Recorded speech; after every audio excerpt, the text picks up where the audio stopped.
Hello guys, you are most welcome back to my tube channel. और आज इस video में हम बात करेंगे पास्ट परफेक्ट टेंस के इंट्रोगेटिव सेंटेंसेस की। जैसा कि आप सभी जानते हैं कि इसमें दो तरह के सेंटेंसेस होते हैं, एक सिंपल होते हैं और दूसरे होते हैं हमारे कॉम्प्लेक्स सेंटेंस। तो सबसे पहले हम बात करते हैं सिंपल सेंटेंसेस की। सिंपल सेंटेंस के इंट्रोगेटिव सेंटेंस बनाने के लिए सबसे पहले हम ये देखते हैं कि हमारे वाक्य की शुरुआत किस शब्द से हुई है। यदि वाक्य की शुरुआत जो है क्या शब्द से हुई है, तब हम क्या के लिए वोट का यूज़ नहीं करेंगे। इसके लिए हम यूज़ करेंगे अपनी हेल्पिंग वर्ब का, और हेल्पिंग वर्ब क्या है हमारी? हैड।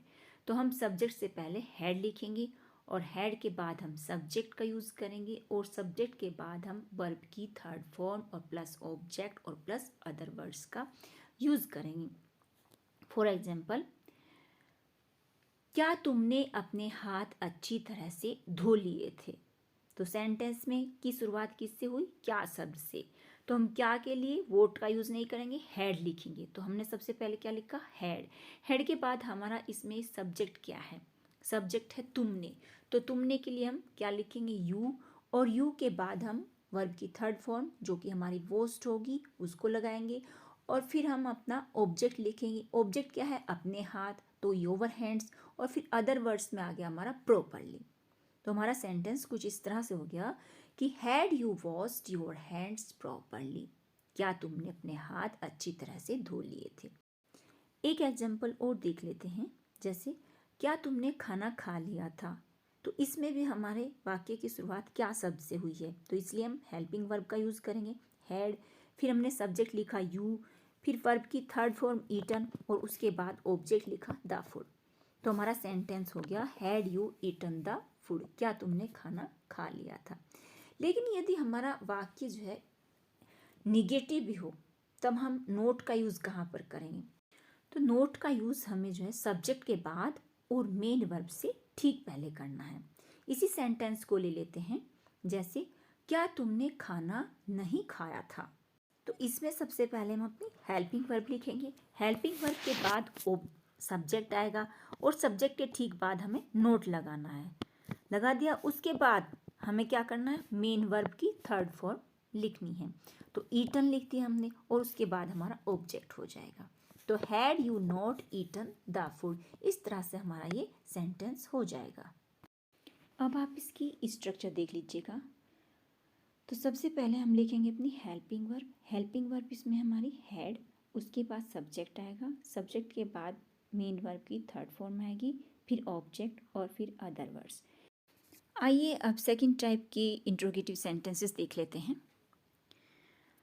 यदि वाक्य के बीच में इंट्रोगेटिव वर्ड आए, जैसे कब, कहाँ, क्यों, कैसे आदि ये शब्द आए, तो सबसे पहले आप इनकी अंग्रेजी लिखिए और इनकी अंग्रेजी लिखने के बाद फिर आप हैड का यूज़ कीजिए और हैड का यूज़ करने के बाद फिर आप अपना सब्जेक्ट लिखिए। इसमें हमें केवल उस क्वेश्चन वर्ड की जो अंग्रेजी होगी वो हैड से पहले लिखनी होगी, बाकी स्ट्रक्चर हमारी सेम ही रहेगी। फॉर एग्जाम्पल, वह स्कूल कब गया था? तो इसमें इंट्रोगेटिव वर्ड क्या है हमारा? कब। तो सबसे पहले हम इसकी अंग्रेजी लिखेंगे और इसके बाद हम हैड का यूज़ करेंगे। बाकी स्ट्रक्चर हमारी सेम रहेगी जो हमने आपको फर्स्ट टाइप सेंटेंसेस में बताई है।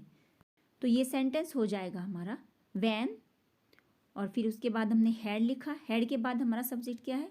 वह। तो वह के लिए ही का यूज़ करेंगे और फिर वर्ब की थर्ड फॉर्म आती है हमारी। वर्ब की थर्ड फॉर्म क्या है हमारी? गॉन। और फिर हमारा ऑब्जेक्ट आ गया टू स्कूल। तो हमारा सेंटेंस हो गया when had he gone to school. अब आप इसकी स्ट्रक्चर नोट कर लीजिएगा। सबसे पहले लिखेंगे इसमें हम क्वेश्चन वर्ड। क्वेश्चन वर्ड के बाद हैड का यूज़ करेंगे और यदि हमारा सेंटेंस जो है निगेटिव भी है, तब हम सब्जेक्ट के तुरंत बाद और मेन वर्ब से ठीक पहले नोट का भी यूज़ करेंगे, और नहीं है तो सब्जेक्ट के तुरंत बाद हमारी मेन वर्ब की थर्ड फॉर्म आएगी और उसके बाद ऑब्जेक्ट और फिर आएंगे हमारे other words and then question mark. तो ये हमारी स्ट्रक्चर हो गई सेकंड टाइप के सेंटेंसेस की। अब हम बात करते हैं कॉम्प्लेक्स सेंटेंसेस के इंट्रोगेटिव सेंटेंसेस की।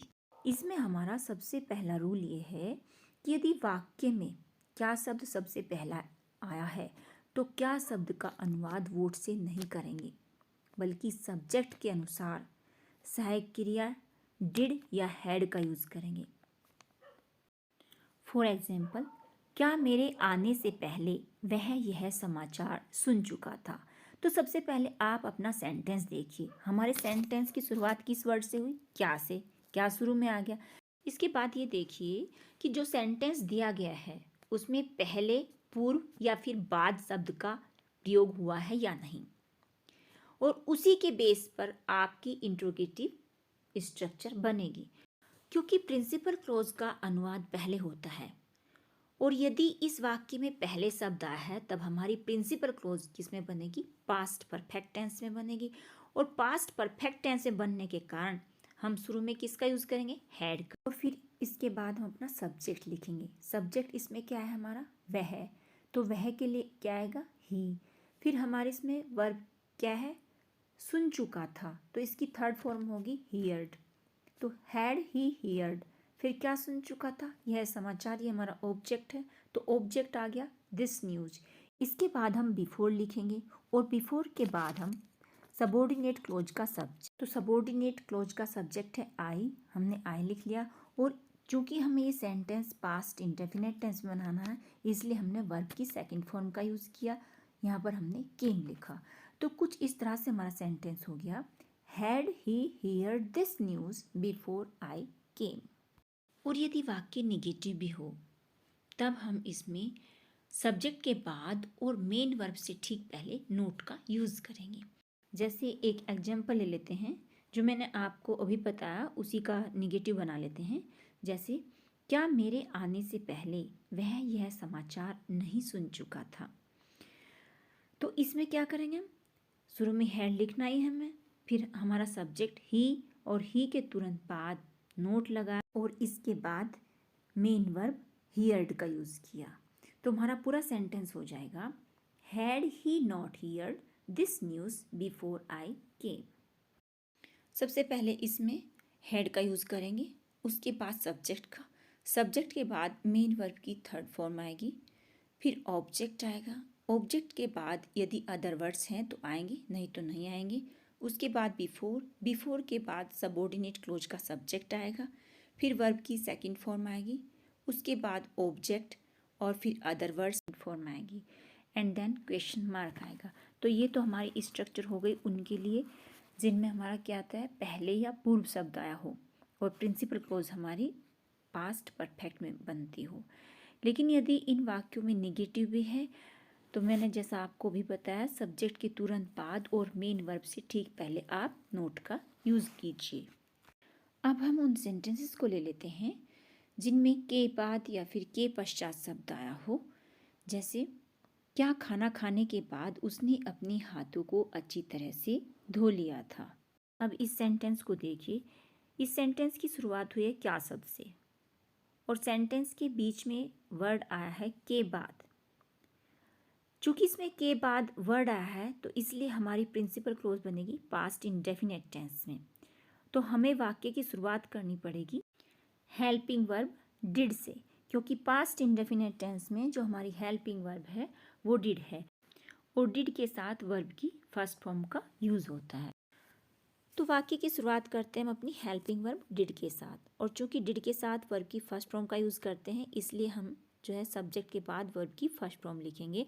तो हमारा सेंटेंस हो जाएगा, did he wash his hands properly, और उसके बाद हमें आफ्टर का यूज़ करना है, आफ्टर। और फिर हमारी जो सबऑर्डिनेट क्लॉज है वो हमारी बनेगी पास्ट परफेक्ट टेंस में। तो हमारा सबऑर्डिनेट क्लॉज का सब्जेक्ट है ही के बाद हमने हैड का यूज़ किया, हैड का यूज़ करने के बाद हमने जो हमारी थर्ड फॉर्म है ईटन उसका यूज़ किया, और फिर हमने अपना ऑब्जेक्ट लिखा फूड। तो हमारा सेंटेंस कुछ इस प्रकार हो गया, did he wash his hands properly after he had eaten food. और यदि हमारा सेंटेंस निगेटिव भी हो तब हम सब्जेक्ट के ठीक बाद और मेन वर्ब से ठीक पहले नोट का यूज़ करेंगे। लेकिन निगेटिव रचना भी हमारी प्रिंसिपल क्लोज में बनेगी। जैसे इसी सेंटेंस को हम ले लेते हैं, क्या खाना खाने के बाद उसने अपने हाथों को अच्छी तरह से नहीं धोया था। तो इस सेंटेंस की जो निगेटिव होगी वो होगी हमारी, did he not wash his hands properly after he had eaten food. अब हम सेकेंड टाइप के इंट्रोगेटिव सेंटेंसेस देख लेते हैं। यदि सेंटेंस के बीच में कोई भी इंटरोगेटिव वर्ड आए, जैसे कब, कहाँ, क्यों, कैसे, ये शब्द आए, तो आप सबसे पहले इनकी अंग्रेजी लिख लीजिए और फिर उसके बाद अकॉर्डिंग टू सब्जेक्ट हैड या डिड का यूज़ कीजिए। यदि हमारी प्रिंसिपल क्लोज पास्ट परफेक्ट में बनती है तब हम हैड का यूज़ करेंगे, और यदि वो पास्ट इंडेफिनेट टेंस में बनती है तब हम डिड का यूज़ करेंगे।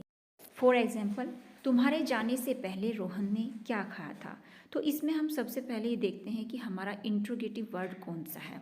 इसमें है हमारा क्या, और इसके बाद हमें ये देखना होता है कि इसमें के पहले शब्द का यूज़ हुआ है। यदि इसमें के पहले शब्द का यूज़ हुआ है तब हमारी principal clause past perfect tense में बनेगी और subordinate clause past indefinite tense में बनेगी। तो इसमें सबसे पहले हम क्या शब्द का अनुवाद करेंगे, उसके लिए लिखेंगे हम वोट, और फिर हम अपनी हेल्पिंग वर्ब जो कि हमारी हैड है, हैड का यूज़ करेंगे, और उसके बाद हम सब्जेक्ट, हमारा सब्जेक्ट है रोहन, फिर मेन वर्ब की जो है थर्ड फॉर्म आएगी ईटन, उसके बाद बिफोर, और बिफोर के बाद जो सबॉर्डिनेट क्लोज का सब्जेक्ट है यू, और यू के बाद हम अपनी वर्ब की सेकेंड फॉर्म लिखेंगे। तो इस तरह से हमारा ये सेंटेंस हो जाएगा, what had Rohan eaten before you slept. एक एग्जाम्पल और देख लीजिएगा, जैसे माताजी के आने के पश्चात अमन यहाँ से कहाँ चला गया था। तो इसमें इंट्रोगेटिव वर्ड है कहाँ, और फिर दूसरा गौर करने वाली बात यह है कि इसमें आया है के पश्चात। जब इसमें के पश्चात आया है तो हमारी जो प्रिंसिपल क्लोज होगी वो पास्ट इंडेफिनेट टेंस से बनेगी और subordinate clause past perfect tense से बनेगी। तो इसलिए हम सबसे पहले किसका अनुवाद करेंगे, कहाँ शब्द का। तो कहाँ के लिए हम वेयर लिखेंगे, और चूंकि हमारी जो प्रिंसिपल क्लोज है पास्ट इंडेफिनेट टेंस से बनती है तो इसलिए हम डिड का यूज़ करेंगे। तो वेयर डिड अमन, फिर हमने वर्ब की फर्स्ट फॉर्म का यूज़ किया, क्योंकि पास्ट परफेक्ट टेंस में इंट्रोगेटिव सेंटेंसेस जो होते हैं उनमें वर्ब की फर्स्ट फॉर्म का यूज़ करते हैं।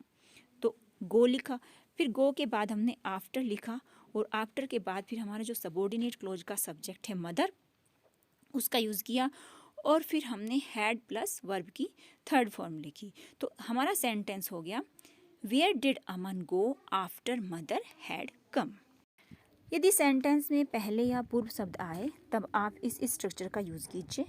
स्ट्रक्चर है, सबसे पहले हम क्वेश्चन वर्ड लिखेंगे, उसके बाद हैड, हैड के बाद सब्जेक्ट, फिर वर्ब की थर्ड फॉर्म आएगी, उसके बाद ऑब्जेक्ट, और फिर अदर वर्ड्स, यदि हैं तो आएंगे, नहीं तो नहीं आएंगे।